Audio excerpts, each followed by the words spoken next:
Alors, comment je définis mon rapport au corps aujourd'hui? Je pense que mon rapport au corps est beaucoup plus apaisé aujourd'hui qu'il y a quelques années, il y a encore pas si longtemps. Je crois que j'ai enfin compris assez récemment que le corps et l'esprit étaient complètement liés, qui est pourtant une évidence. Ouais, je me suis jamais sentie trop dans mon corps, quoi. J'ai toujours un peu trouvé que mon corps, il était à côté.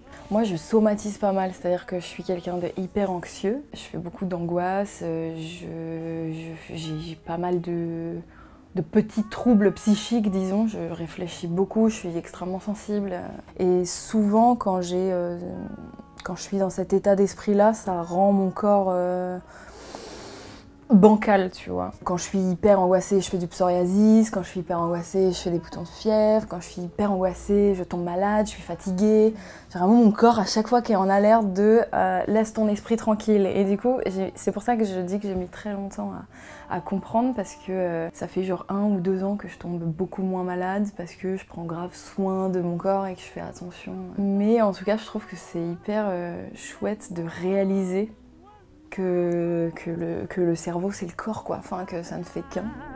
En gros, j'ai fait une grosse dépression il y a genre 3 ans. Après j'ai une tendance dépressive, je pense, que j'arrive de mieux en mieux à contrôler, mais j'ai eu souvent des troubles un peu liés à la dépression, quoi. Et du coup, j'ai fait cette dépression il y a 3 ans qui était assez vénère. J'étais sous médicaments, j'ai perdu genre 10 kilos. Une véritable dépression, quoi. J'étais sous suivi psychiatrique et tout. Et du coup, à la sortie de cette dépression, j'ai eu un peu un déclic de non mais j'ai pas le temps en fait pour ça. On n'a qu'une vie, c'est bien trop court, j'ai trop de choses à raconter, j'ai trop de choses à faire. Là, dit comme ça a l'air d'être super simple. Genre, je me suis relevée moi en mode non, c'est mort, je ne ferai plus jamais de dépression. C'est pas le message que je veux renvoyer, parce qu'évidemment c'est bien plus compliqué que ça, et il m'a fallu beaucoup de suivi et pour ma part de médicaments.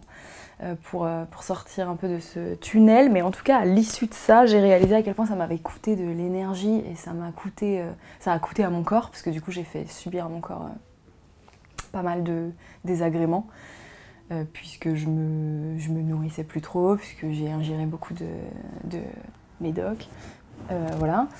Et du coup à la sortie de ça, donc j'ai eu cette espèce d'introspection de quelques semaines de bon, à partir de maintenant, qu'est-ce qui pourrait me faire du bien? Et donc j'ai un peu listé dans ma tête toutes les choses qui pourraient me faire du bien, autant à mon esprit que à mon corps. Et c'est là que je me suis donc remise à faire du sport. Donc ça fait 3 ans que je fais du yoga, et à manger bien.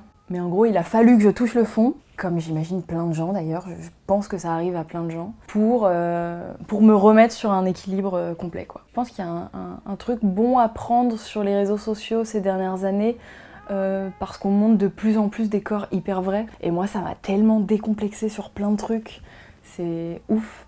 J'ai vraiment grandi, je pense, comme pas mal de meufs avec un tas de complexes nuls. Genre, j'ai appris que récemment qu'il y avait plein de meufs qui complexaient sur cet endroit. T'as un petit bourrelet là sous l'aisselle. Mais moi, toute mon adolescence, j'étais là. Je cachais, je te jure. Et ça fait 1 ou 2 ans que je le vois grave passer sur les réseaux, en mode ceci est normal, ouais vraiment. Et j'ai vraiment fait, donc à 27 ans, donc il y a 2 ans, tu vois.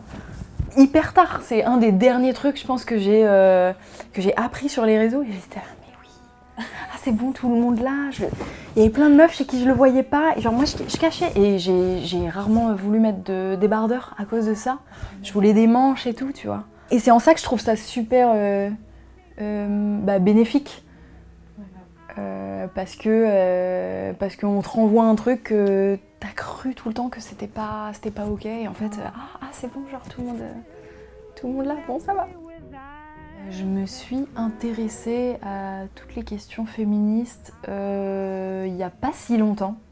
Parce que là, ça fait quoi, 4-5 ans qu'on fait des vidéos avec Camille, et c'est arrivé 1 ou 2 ans après qu'on ait commencé. Donc en vrai, ça fait vraiment 2-3 ans que je suis intéressée à ces questions-là. Et avant, je me qualifiais de « Non, je ne suis pas féministe, je suis humaniste ». Le mot féministe, il fait tellement peur et c'est ouf, mais quand tu veux pas le sortir de ta bouche, c'est souvent que t'as pas envie de te mettre à dos les garçons. Ce qui est hyper bête. Parce qu'en vrai, même les garçons, ils devraient être féministes, puisque la définition même du féminisme, c'est vouloir l'égalité entre les femmes et les hommes. Donc, y a pas, je veux dire, si tu n'es pas féministe, tu es sexiste. Y a pas, c'est binaire, en fait. C'est l'un ou l'autre. Ce que ça a changé, en tout cas pour moi, c'est me délester. Je sais pas si ça se dit comme mot. Me défaire, en tout cas, de plein de petits complexes que j'avais. Parce que j'étais ce genre de femme, comme, je pense...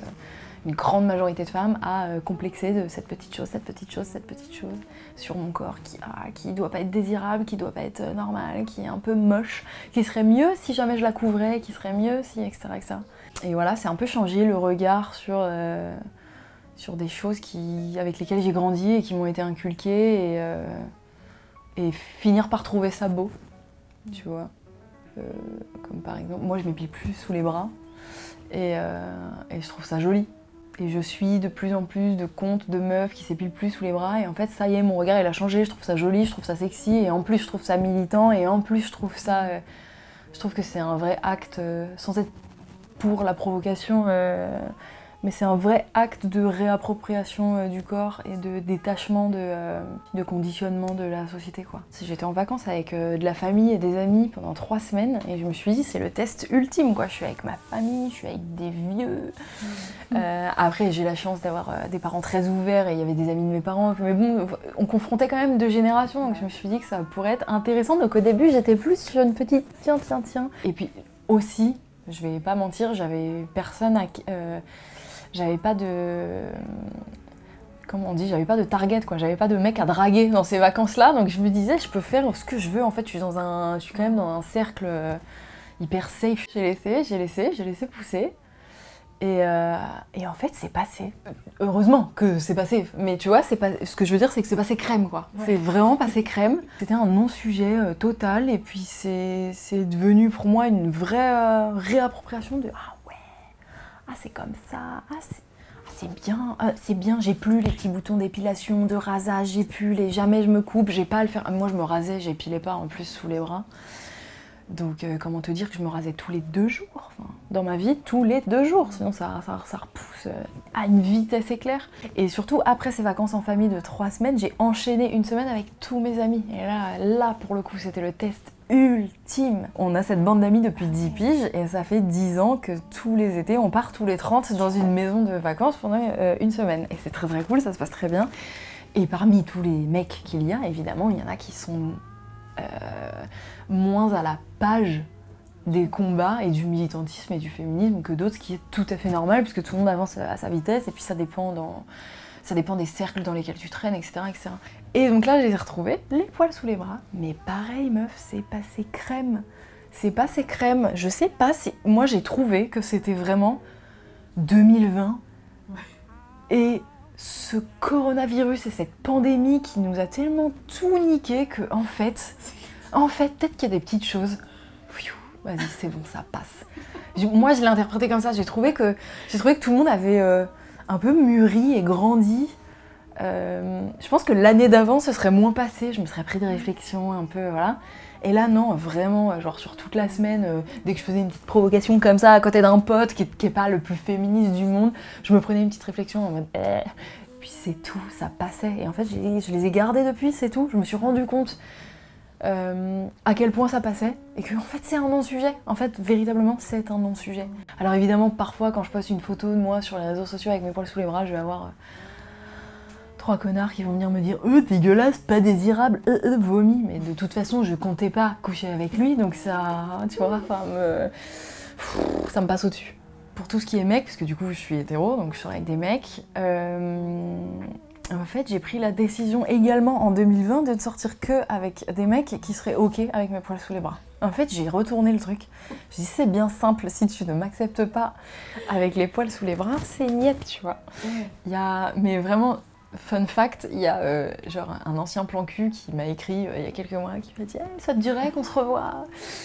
Et en fait, je l'ai pas vu depuis des années, et il est pas extrêmement féministe, hein. Moyen.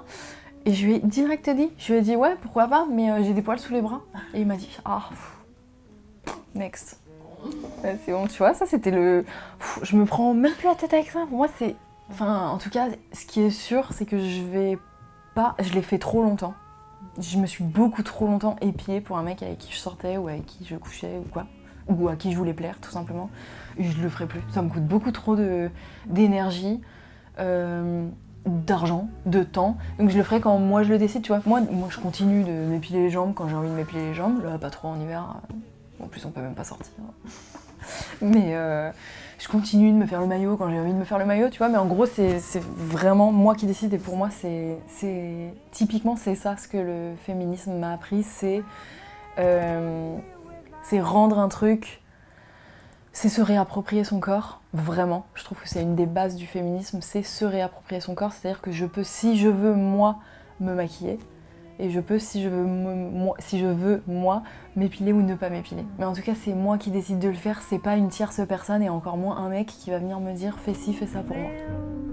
Alors, dans mon rapport au corps, j'aimerais bien continuer sur ma lancée, tout simplement, parce que j'ai découvert un équilibre qui est assez chouette depuis, je dirais, quelques mois, quelques années, plutôt quelques mois. Et surtout, rester sur une connexion et une phase avec l'esprit que je trouve hyper importante. En fait, moi, c'est vraiment quand je prends soin de ma santé mentale que mon corps va bien. Et comme ma santé mentale est très souvent... et ben mon corps, il suit à chaque fois. Tout ce qui tourne un peu autour de la méditation, la sophrologie, tout ce qui est un peu médecine douce, je sais pas si c'est comme ça qu'on l'appelle, mais les trucs qui permettent de se recentrer vraiment sur soi, je pense que ça peut faire du bien à n'importe qui. C'est un peu une auto-thérapie qui peut être hyper bénéfique. Et après, moi, j'ai tous mes petits tips. J'ai tous mes petits tips d'anxieuse et de être bien, mais voilà, moi c'est avoir un chat, c'est avoir des plantes, c'est avoir acheté un petit piano pour faire de la musique, c'est manger que des trucs trop bons, c'est avoir 50 huiles essentielles et apprendre dans des livres à quoi sert tel ou tel combiné. Je trouve ça hyper intéressant et en vrai ça aussi c'est de la médecine naturelle. Alors, ça remplace pas la médecine, mais pour certains mots ou certaines angoisses ou certaines petites choses, petits désagréments, ça peut être utile. Mais pour moi, ça passe que par des petites choses, en fait. Il n'y a pas besoin d'un énorme changement de la vie, il y a se dire « Ah, ça pourrait me rendre heureuse. » Bah go. Quand je vois une femme qui ne correspond pas aux normes de beauté, mais qui est full confiance en elle, moi, c'est un truc de ouf. Je sais pas, j'aimerais bien que ça fasse ça à tout le monde, mais je la trouve canon. Vraiment, c'est... Donc, en vrai, c'est tellement nul ce qu'on a fait des petits défauts. En fait, on n'a vraiment pas le temps. La vie est trop courte, je vais le redire une troisième fois. YOLO. YOLO, vraiment, non mais la vie est trop courte. Genre, si vous faites des trucs que vous kiffez, que vous supprimez ce syndrome de l'imposture et que vous le faites juste parce que vous avez envie de le faire et c'est tout, point, on s'en fout, enfin, c'est hyper bateau, je sais, dit comme ça, et c'est hyper facile à dire et plus difficile à faire, mais... Ouais, pour moi, ce serait vraiment très chouette qu'on arrive à un non-sujet, hein, qu'on arrive vraiment à un non-sujet, qu'une femme qui a des poils sous les bras, c'est bon, c'est un non-sujet, elle en a pas, on s'en fout, qui s'en fout, enfin... Il n'y a qu'un seul truc qui compte, c'est d'être en phase avec soi-même et d'être heureux avec soi-même, point. Alors, du coup, mon conseil, il était un peu naze, parce qu'il est hyper genre, philosophique, il veut un peu rien dire, mais c'est juste recentrez-vous sur ce que vous avez envie de faire. C'est ça la clé, c'est genre je me mets, moi et moi-même, je me pose là par exemple, sur ce centre de lit, comme ça, hyper droite, et je... réfléchis, voilà, qu'est-ce qui me ferait du bien à moi et à personne d'autre, juste à moi. Et soyez un peu égoïste, voilà, c'est ça aussi.